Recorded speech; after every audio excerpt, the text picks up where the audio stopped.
Вы смотрите новости в прямом эфире. В студии Сергей Михедов. Здравствуйте. Коротко о главных темах. Сгоревший микрорайон в селе Беськёль восстановили в кратчайшие сроки. Расскажем, как жители горного района отмечают новоселье. Завершили ряд работ и на дорогах Якутии. Ремонт отрезка трассы в Нюрбинском Улусе, а в Алданском районе капитальный ремонт моста. В Тамбонском районе в горно-геологическом техникуме продолжается набор абитуриентов. Большинство поступающих – местные выпускники школ.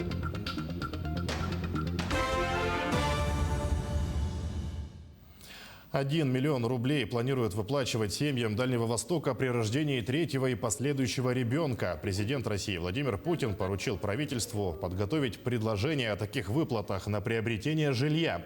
В документе отмечается, что третьи или последующие дети при рождении должны быть зарегистрированы на территории Дальневосточного федерального округа. Исполнить поручение Кабинет министров должен до 1 ноября. Мало кто мог поверить, что в такие рекордные сроки микрорайон села Беськёль вернется к своей привычной жизни. Беда, пришедшая в село 7 августа, не оставила равнодушным никого. Однако сомнения и настороженность в одночасье потерявших все людей сохранялись еще долго. Как жители горного района отмечают новоселье, выясняла Мадина Халикова. Поверить в то, что в такие рекордные сроки возведут новые дома и в микрорайон села Беськёль вернется жизнь еще в августе, поверить никто не мог. Беда, пришедшая в село 7 августа, не оставила равнодушными никого. Особенное внимание территории уделил лично президент Владимир Путин. На место по его поручению выехал полпред в Дальневосточном округе Юрий Трутнев. Но сомнения и настороженность у тех, кто в одночасье потерял все, сохранялись еще долго. Большая помощь. Это нас поддержало, и мы не пали духом. И сами как могли тоже помогали строителям, все полностью вычистили, все территорию, все это. Субботники сделали. Илдархан сразу заверил, что к началу зимы будете жить в просторных, благоустроенных домах. Ну, это, как сказал, уже сделал. Семья Ивановых уже обустраивает быт. Завезли в квартиру мебель, технику, текстиль, предметы интерьера. Рассказывают, что помогали всем миром, а крупные промышленные компании выделили средства на строительство и для поддержки погорельцев. Решение строить дома из экологичных материалов, МХМ-панелей принято исходя из сроков. 15 октября все дома сдали в эксплуатацию, а в понедельник в Беськёле устроили общий праздник. 14 семей получили ключи от новых домов в торжественной обстановке. На этом можно сказать, что восстановление поселка Беськёль, пострадавшего 7 августа от пожара, полностью завершено.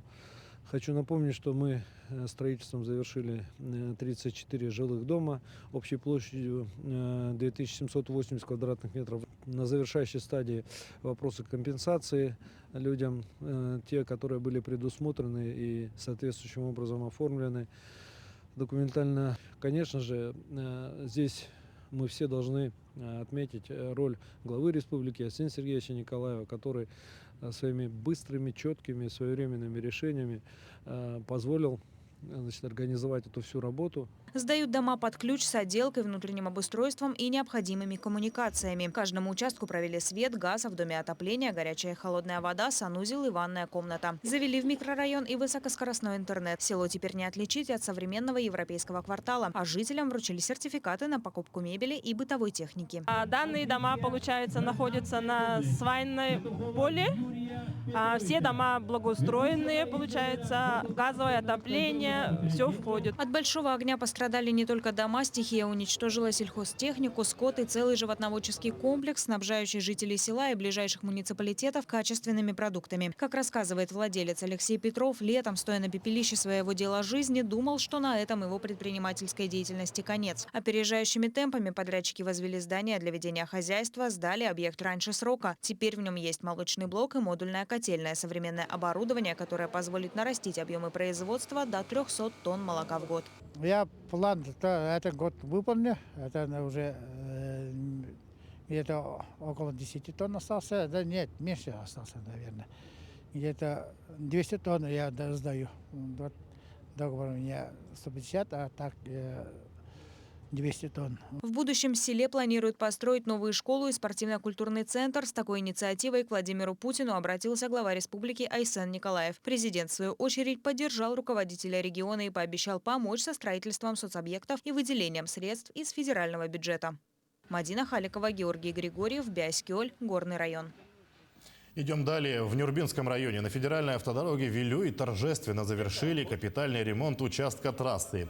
Ремонт отрезка дороги протяженностью 15 километров провели в 2 этапа. Подрядная организация с 2019 года работала на одном из самых протяженных и сложных участков. На торжественном мероприятии перерезали ленту и по новому полотну проехали первые грузовики. Ну, участок у нас открывается в 2 этапа. Первый, второй этап с 783 по 798 километр. Начало строительства велось с 2019 года. Сейчас вот завершение в октябре 2021 года. Нюансов, конечно, много было, но коллектив акционерного общества «Рикавтодор» показал себя с очень хорошей стороны, достойно.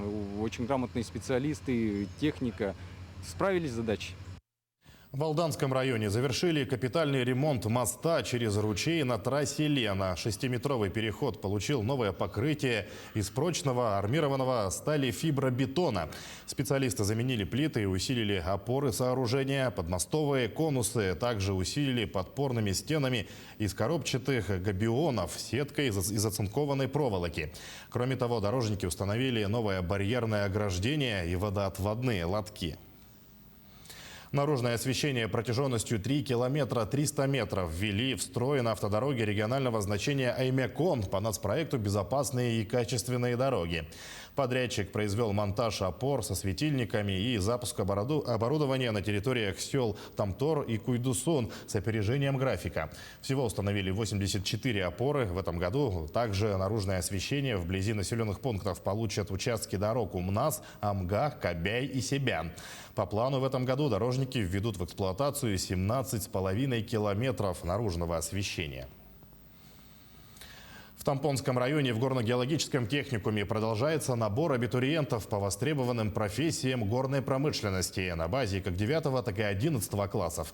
В новом учебном году при плане набора в 150 абитуриентов зачислены 106. Из них около 40% местные учащиеся, желающие работать на производстве. Продолжит Мария Винокурова.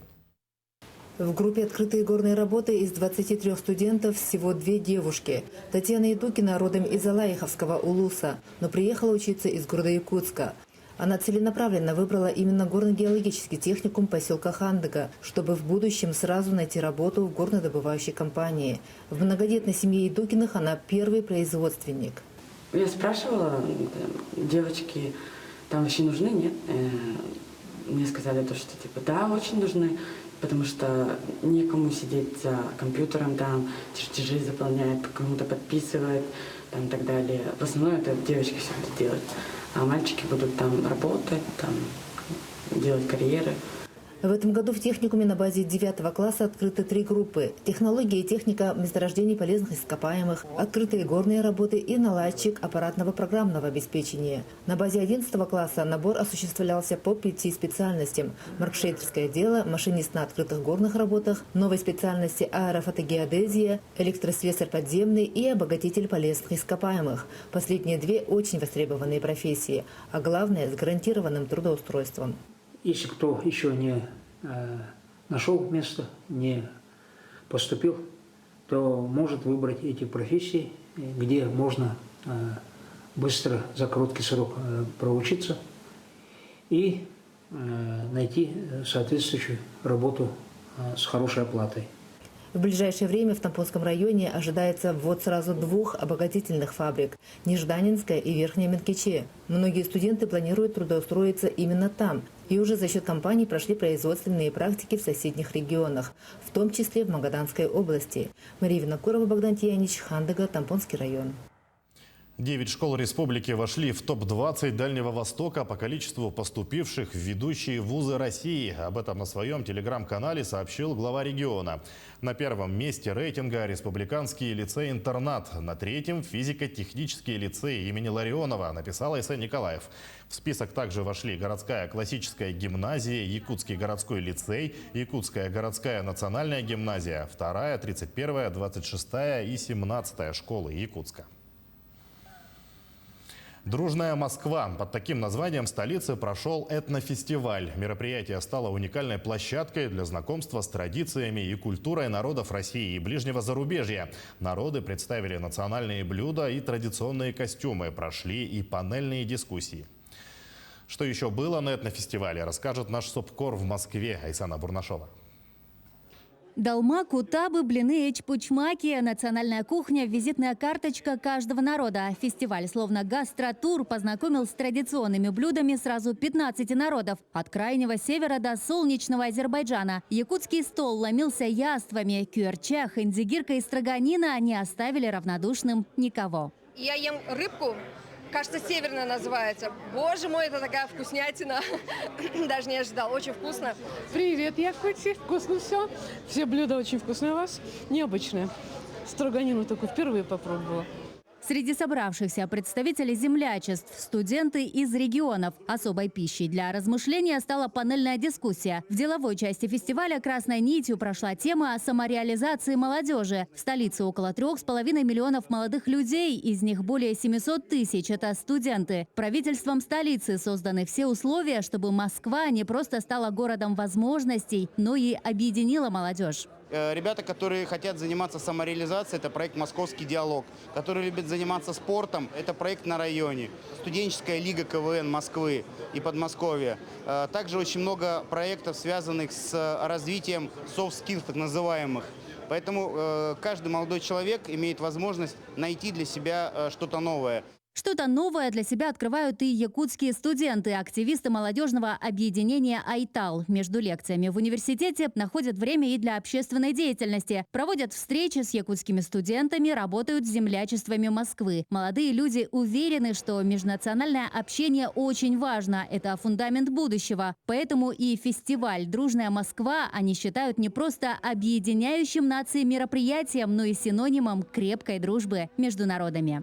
Москва дружнее некуда. Мы все находимся в большом городе, в сердце России и стремимся сотрудничать друг с другом, общаться. Отличный город, большой, шумный, многонациональный, но дружный.